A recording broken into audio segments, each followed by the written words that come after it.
Hər vaxtınız xeyirli olsun. Bəli, sizin də qeyd etdiyiniz kimi bir neçə dəqiqədən sonra Bakı məhkəmə kompleksində hərbi məhkəmənin hakimlərindən ibarət heyətdə təqsirləndirilən 15 nəfərin barəsində açılmış cinayət işi üzrə məhkəmə prosesi davam edəcək. Prosesdə hazırda sual-cavab mərhələsidir. İstintaq üzrə keçən sənədlər tədqiq olunur.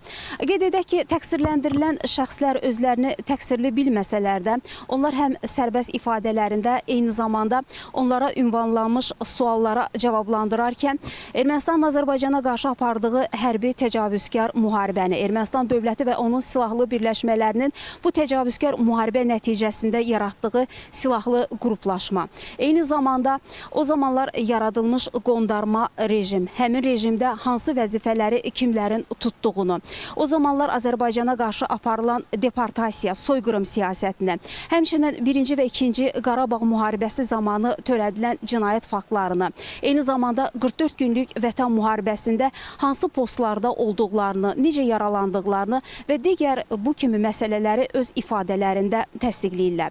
Eyni zamanda bu cinayət işi üzrə çoxsaylı sənədlər keçir. Həmin sənədlər də məhkəmə prosesində, sual-cavab mərhələsində tədqiq olunur, araşdırılır. Qeyd edək ki, 1389 cinayət işi bir icraatda birləşdirilib və həmin icraatda birləşdirilən işlər bir məhkəmə prosesində araşdırılır.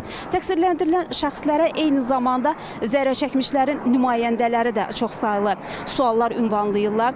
Onlar 35 il ərzində 531 mindən çox insana dəymiş zərər və eyni zamanda onların pozulmuş hüquqlarını məhkəmə prosesində qaldırır və məhkəmədən ədalət tələb edirlər.